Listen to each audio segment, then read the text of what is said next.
So I want to talk about horses going over obstacles, and in particular I want to talk about the types of obstacles they've never seen before. So recently in here at our local fair in town, they had a trail challenge that my wife went in with her horse Oscar, and there were some things in there that Oscar and most of the other horses hadn't seen before, which included like a fog machine or a smoke machine. There was a walkover that had these two mechanical ducks on poles right beside it with their wings constantly flapping, and there was a water box that had a floating board, floating top to it. When you stood on it, water shot up through it, and a lot of horses had a lot of problems with it, and Robin's horse handled it really quite well. She ended up winning the whole thing actually, and I wanted to talk about why I think she did so well there. So earlier this year I presented a horse expo, and there was a guy, usually I recruit problem horses for horse expos, and there was a guy who has a horse that I recruited, and he does a lot of obstacle stuff, but his horse really doesn't like the obstacles very much. And he said a lot of times his horse will completely run backwards.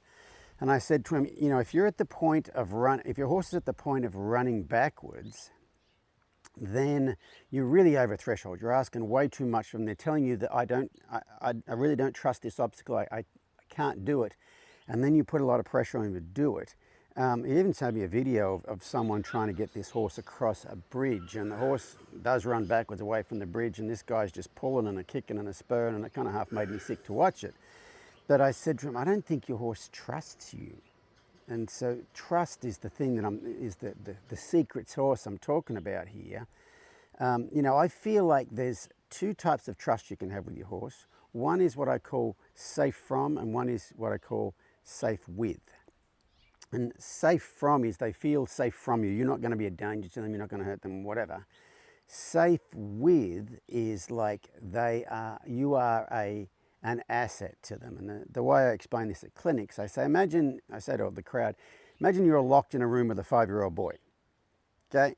Do you feel safe from him? Yes. He can't overpower me. He can't hurt me. He can't do anything to me. But if you're walking down a dark alley behind a biker bar at 3 o'clock in the morning with that 5-year-old boy, would you feel safe with him? Meaning, is he an asset to you? Can he help you if you get into trouble? And everybody says no. And so I want the horses to feel not only safe from me, so I'm not a danger to them, but I want them to feel safe with me. I want them to feel like the decisions I make are helpful to them.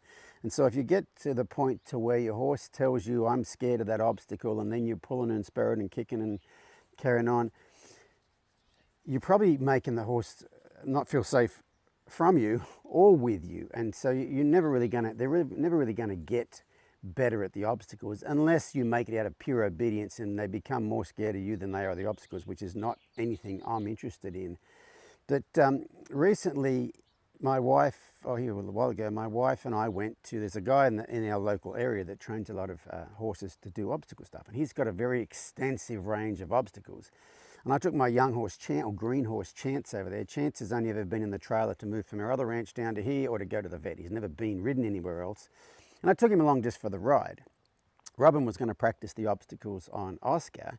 And with Chance, I just rode him around. I didn't try to go anywhere near any obstacles. I just let him wander around. And he just wandered around through all the obstacles here, there, and everywhere, I didn't ask him to go over any of them. And eventually he actually, while he was walking around, walked over one of the bridges. So I took that as a yes, I'm ready to start going over things. So I started taking him over some of the obstacles there. But Robin's horse, Oscar, he went over quite a few things there that he's never seen before. And I feel like it's the trust part of the thing that Robin has with Oscar that helped with it. She went over like swinging bridge sorts of things. He went through like a box filled with plastic bottles. He's never done anything like that. But the thing about Robin and Oscar, so Oscar was a reining horse, so he's very well trained as far as responding to your rein, your leg, and that sort of thing. But apart from the well-trained part, Robin, most of the time when she rides Oscar, she just rides him in a bareback pad and a little loping hackamore, and she just rides him around here. A lot of times, Oscar's friend Petey just follows along for the ride. But she does a lot of stuff with him to where it's not always about her asking for hard stuff, okay?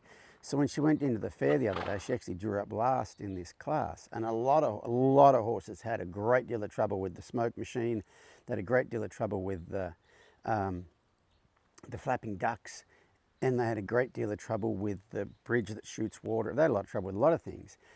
Most of these things Oscar had not seen before. You know, we don't have obstacles here. Robin, we've got some logs on the ground in one of our arenas. That's about it. Robin might ride him over that. But apart from going to that obstacle day that one day, Oscar's not really seen a lot of obstacles, but they have a great deal of trust. So, you know, they went through that whole, you know, trail challenge thing really quite easily, because, you know, like say the ducks, you know, it's just a walkover, but it's got these flapping ducks there. Oscar took one look at that and he's like, I'm not quite sure. And you can see when Robin says, no, I think you can do it, he goes, okay, if you say it's safe, then I think it's safe. And so you have to make a lot of really good decisions with your horse in order to get to that point right there. And a lot of times I tell people, you know, if you're out trail riding somewhere, some people say, oh, I came to a creek and I wanted my horse to cross it and he wouldn't cross it, and, you know, I kicked him and he ran up, whatever. I say a lot of times that has nothing to do with the creek at the time. It has to do with how many times you set him up for success in other places, or how many times you set him up for failure in other places. And Robin has set Oscar up for success in a lot of places, which means him doing a lot of these obstacles at this thing was really, really easy for him. I wouldn't say it was that easy, but, you know, when he was a little hesitant, Robin said, yeah, I think you can do it. He went, okay, I can try for you. And so I really feel like in everything you do, but especially obstacles, trust is one of the most important aspects of the whole thing.